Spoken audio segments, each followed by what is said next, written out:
We're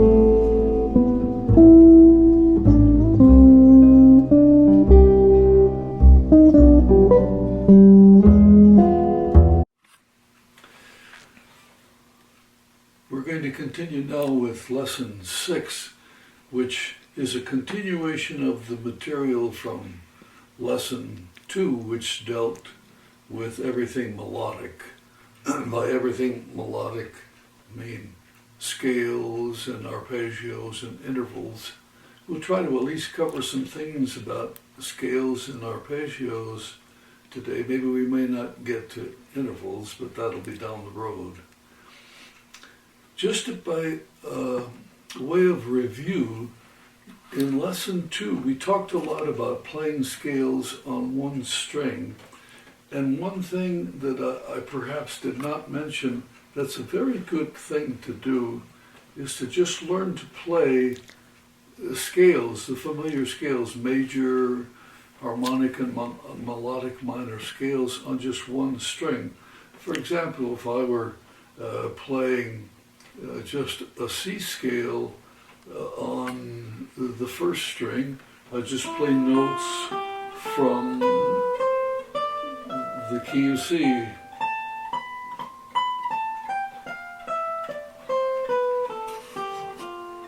I might do the same thing on the second string. Now, this does start on C.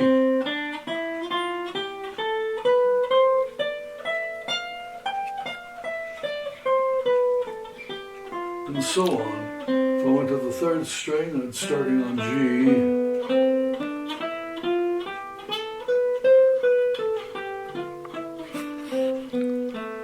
And you could use different fingerings. The idea is to be able to see a scale along the board, and again, to by way of explanation, whenever I'm going this way from the head note in the direction of the sound box, I'm always saying along.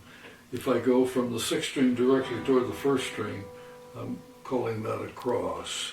Not that my terms are any better than any others, but if I use those terms, that's what I'm meaning by it. Anyway, as I was playing the C scale now, I'm on the fourth string, and if I were on the fifth string. So, like I say, it isn't the fingering per se as much as it is just being able to see those notes.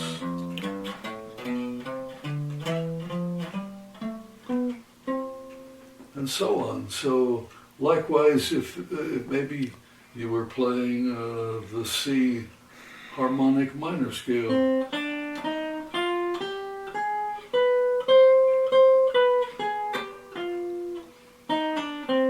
and so on. So anyway, that was kind of a review from last time about playing scales or modes or whatever on just a single string. Certainly a good thing to put into practice. And as I was doing it, I wasn't always starting on the tonic of the scale, like with what I just did for the C harmonic minor. If I started on the first string, I might just start on F, and then, but just playing those notes that come from that scale on each string. Now, before we move on to playing scales on two strings, it might be a good idea for us to just review the thought about intervals themselves and how you see intervals on the fingerboard of a guitar. If I took, say, this, I'm going to play a C here on the sixth string. Well, if I stretch my first finger out, I can play a perfect unison. Bring that up a half step. Here's a minor third, a minor second, excuse me, then a major second, then a minor third, then a major third, perfect fourth, or diminished fifth, perfect fifth, augmented fifth or minor sixth, major sixth, minor seventh, major seventh, perfect octave. But then if I started again from the C and went, say, to the third fret of the fourth string, that's a perfect fourth, augmented fourth, perfect fifth, augmented fifth, major sixth, minor seventh, major seventh, perfect octave, minor ninth, a major ninth, an augmented ninth or a minor tenth, major tenth, perfect 11th. If I went from that C to the third string on the third fret, that would be a minor seventh, major seventh, octave, perfect octave, a minor ninth, a major ninth, an augmented ninth or minor tenth, a major tenth, a perfect 11th, an augmented 11th, a perfect 12th, and so on, so that you see those intervals on the board. If I went from the C to the third fret of the second string, now I have a major ninth, an augmented ninth or minor tenth, a major tenth, perfect 11th, augmented 11th, or a perfect 12th, and you call this a minor 13th perhaps, a 13th, and so on, so that you're seeing the fingerboard in terms of intervals. One of the things that might be very helpful, we often relate ourselves to orientation on the fingerboard with octaves. And probably all of us will play like from this C to this C, the C on the 8th fret of the 6th string to the 4th string, C an octave higher on the 12th, or rather the 10th fret of the 4th string. But here's a suggestion. In your mind, get thinking of the octave in somewhat of a semicircle like this. If I went from C to C like this, or then C to C here, or even C to C here, and so I'm always moving in a semicircle in order to describe what I'm doing. So again, if you had C to C from the 6th string to the 3rd string, C to C, 6th string to the 4th string, and then C to C on the 5th string. So again, see as I'm doing that. So think of that C as being, any notes in between as being somewhat of a semicircle. Likewise, if you started on this C and you were to play a C an octave higher, there's this one, but there's this C that we would play on the 1st string, this one on the 2nd string, and this one here on the 3rd string. So when you're thinking an octave above any note, think of it in not always diagonally this way, but in a somewhat of a semicircle like this, because it'll help you to locate intervals.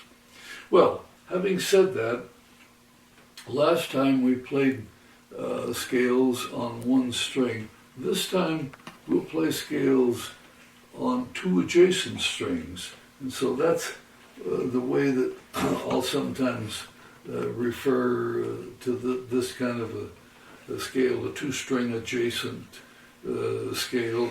And so I think before, when we were doing 1 string, we were playing from the key of B flat major.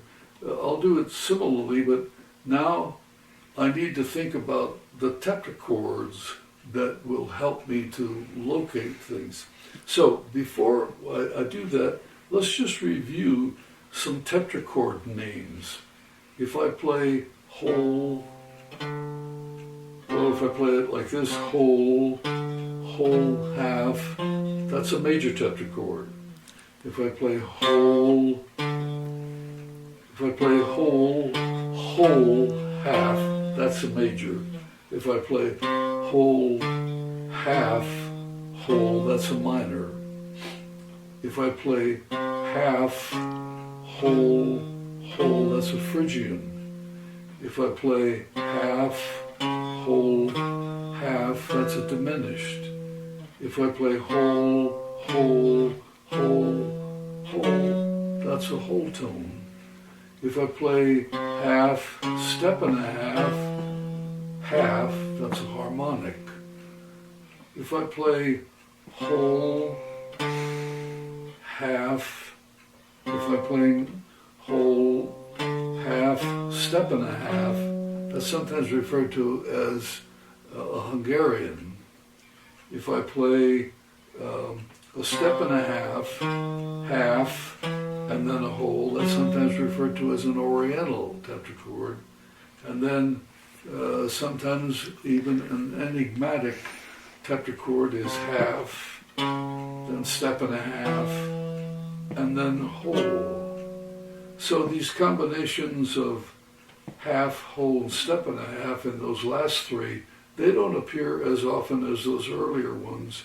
But if we can understand the tetrachords, it becomes a very handy way to be able to see the scales on the fingerboard. As I said in lesson 2, the tetrachords are not the single most important thing you'll ever learn, but they happen to be very handy sometimes when you're just trying to compare one scale with another. So, back to the key of B flat major. If I play this major tetrachord, whole, whole, half, and then instead of saying on that same string like I was doing before, I'll play that whole, whole, half, and then move this tetrachord over to the 4th string, so I have a major tetrachord followed by another major tetrachord a half step higher. So if I'm descending, that's half, whole, whole, then down a whole step, then half, whole, whole. So again, a major scale is just one whole tone, or rather one major tetrachord connected to another major tetrachord by a whole step. So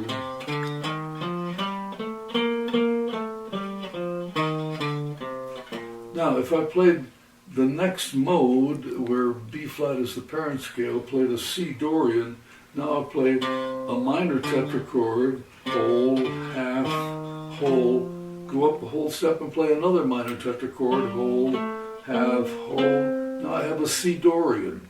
So descending, it's still whole, half, whole, down a whole step, and then whole, half, whole. So C Dorian, 2 minor tetrachords connected by a whole step. And there are a couple of different fingerings. I might play it, I might finger, 1, 1, 2, 4, and then 1, 1, 2, 4, or I might finger it 1, 3, 2, 4. I kind of call that an overlapping kind of a fingering. 1, 3, 2, 4, 1, 3, 2, 4. And incidentally, probably before we continue with the next mode here, which would be the Phrygian mode, I might say that, to my thinking, I think the distribution of the notes on the strings is more important in my thinking than a particular fingering, because my hand might be larger or smaller than the next person's, and so one fingering might feel better than another. So I certainly wouldn't be exacting about the fingering, except for my own fingering, which is something that you're consciously thinking about when you play these things. But the main thing is the distribution of the notes, and again, the name of the scale is a 2-string adjacent scale. So continuing with the Phrygian, I start on D here, half step, whole step, whole step. Again, half, whole, whole, then up a whole step to the next string, and repeat half, whole, whole. So there's a D Phrygian. On the way down, whole, whole, half, down a whole step, and then whole, whole, half. Okay, the next one would be the E flat Lydian, and so now the first tetrachord is a whole tone tetrachord. So E flat, F, G, A, and then in this case only up a half step, and then a major tetrachord. So this would be whole, whole, half. On the way down half, whole, whole, then down a half step to the next string, and then this would be whole, whole, whole. Now, I'm going to move from the fifth string start to the fourth string start as we go to the F mixolydian. And the F mixolydian has two different tetrachords, namely the major tetrachord, whole, whole, half, and then up a whole step, and then a minor tetrachord, whole, half, whole. So I'm descending whole, half, whole, then down a whole step, and then a major tetrachord, half, whole, whole. In most instances, when I'm referring to tetrachords, as I did earlier, I'm usually spelling them ascending, the lowest note to the highest note. But obviously, you have to be able to see the same tetrachord descending as well as ascending. That's why I'm going both ways here. Okay, the next mode would be G Aeolian. That's a minor tetrachord, whole, half, whole, and then up a whole step, and then that would be a Phrygian, half, whole, whole. So descending, whole, whole, half, down a whole step, and then this is a minor, whole, half, whole. So G Aeolian.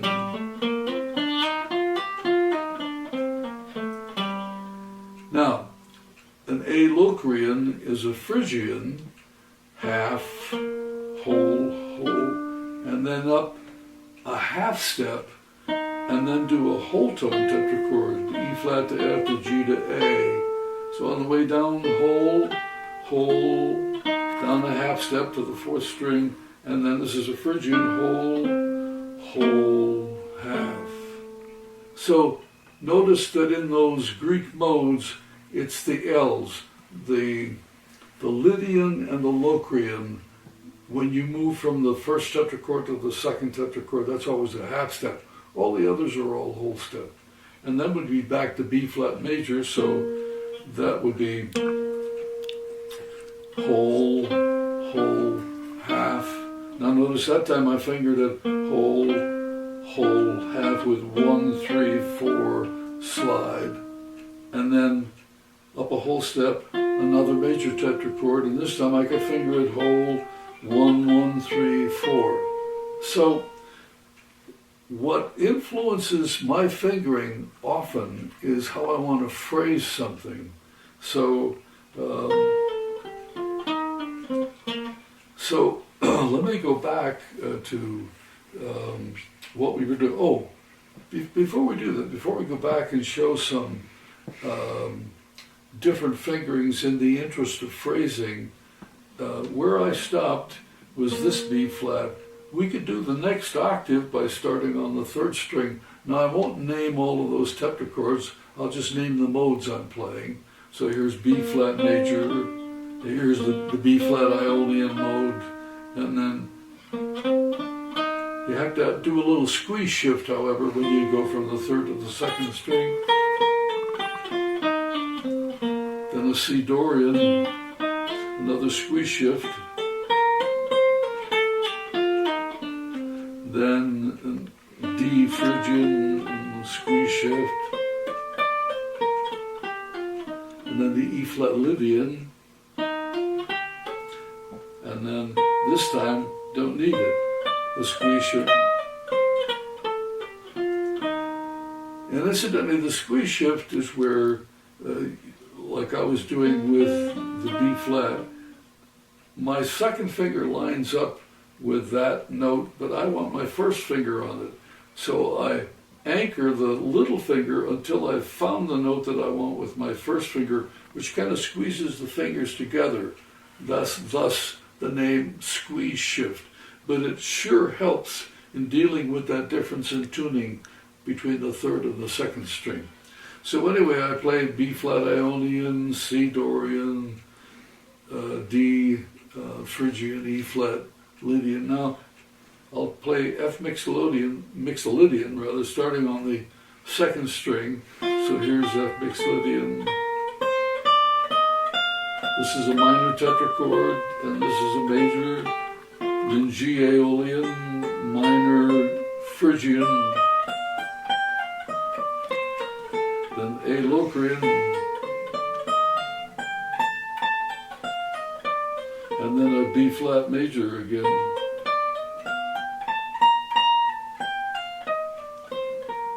So what I just played were 2 octaves of the Greek modes where B flat is the parent scale. But now let's talk a little bit about phrasing. I think I might have mentioned briefly this in one of the earlier lessons, but sometimes we're interested in creating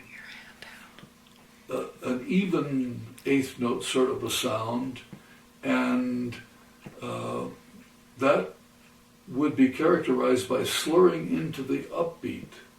And so I want to figure it in such a way that I can always slur the notes into the upbeat and play them, evenly.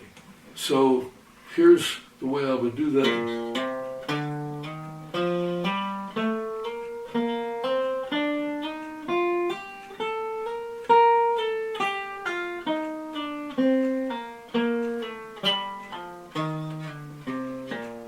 So what I just played would lend itself for getting that sort of a sound. So likewise, if I played the C Dorian,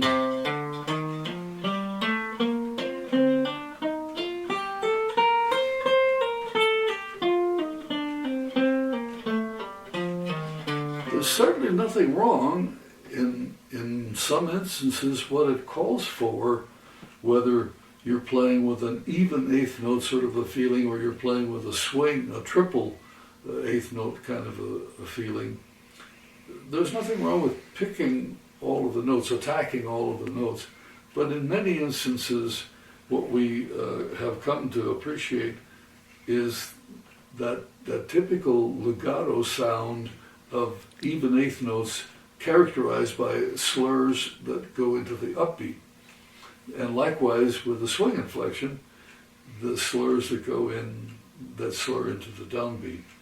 So if I do just a few more scales here's the D Phrygian, see?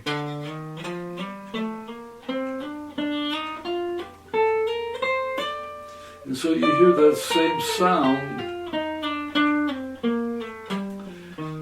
And I'm repeating the tonic as I go from the low octave to the high octave, just to be able to see each octave.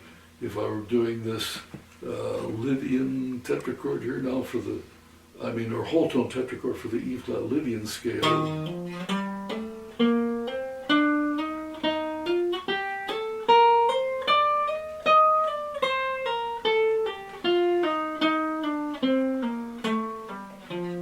And I was using that overlapping fingering. Maybe I'll do just one more here with the F mixed Lydian.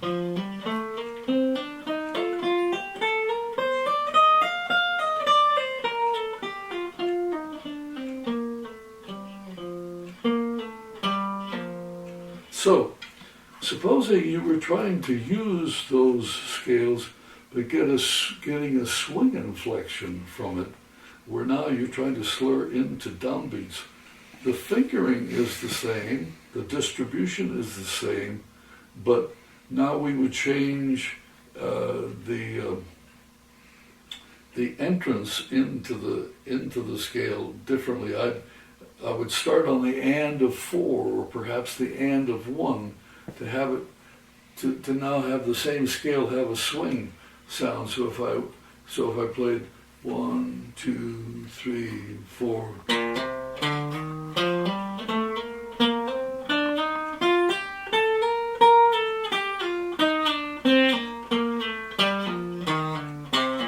So hopefully you can hear that obvious difference. I was fingering the scale the same way, but by just starting, sometimes, I don't know whether we've ever talked that much about forward motion, but forward motion is something where you're starting more often than not on an upbeat, and in this case of what I'm trying to demonstrate, you're playing slurring into downbeats, but you start on the upbeat. So if I played the Dorian that same way, 2, 3, 4.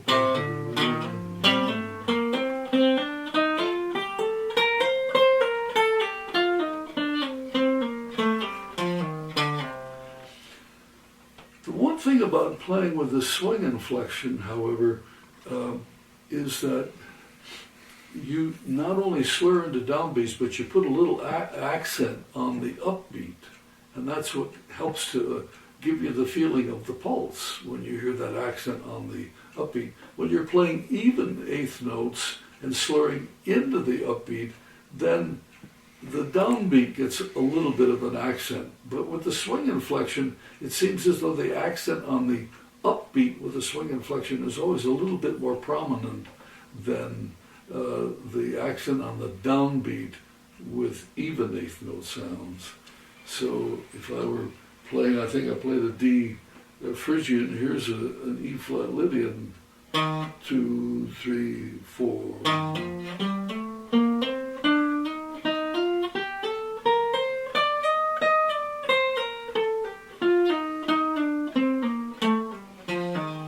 And one more of the F mix Lydian, 3, 4.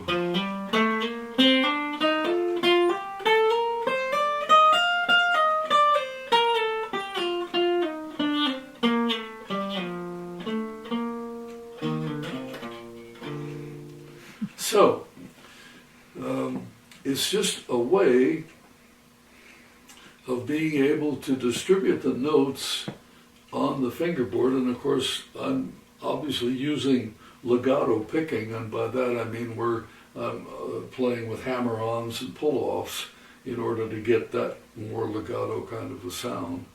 But isn't it interesting that I can play, I'll just use a major scale, let me just use a G major scale here to demonstrate something. I can play 3 octaves of that scale and only use one fingering, namely 1, 1, 3, 4. If I can demonstrate that, notice here's the low octave, the middle octave, and the high octave. Now if I don't talk and just play that,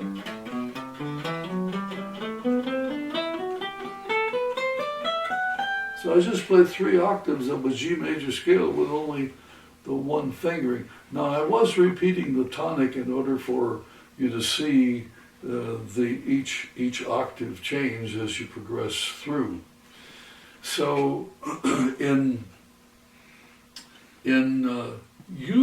thinking this way, it surely helps, because I'll go back to the key of B flat. If I see each octave the same way, it helps me sometimes when I'm trying to see how a tune might unfold in different octaves. Here's an old blues called Blues in the Closet.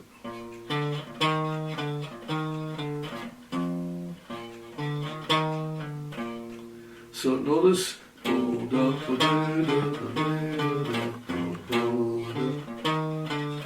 but now supposing I wanted to play that in that higher octave, now the fingering and the feeling is all the same.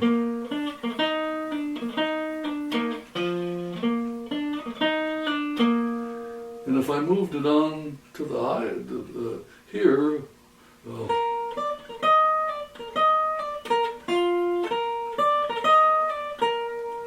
so what I was trying to demonstrate is that if it's I have a piano influence. That's the instrument that I started with. On the piano, if you move from one octave to the other, things look the same. Even the size of the keys remain the same. Of course, we have another challenge here. Frets getting smaller as you go on up the board, but the distribution of the notes is the same. So if I want to play that,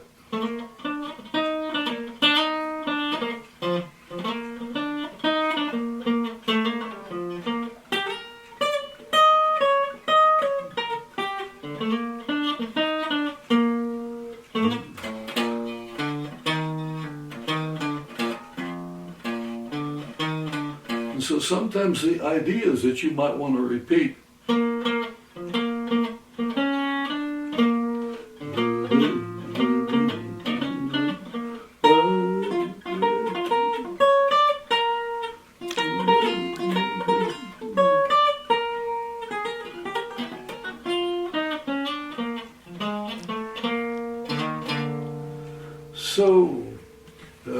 So much for lesson 6 there with the emphasis on scales.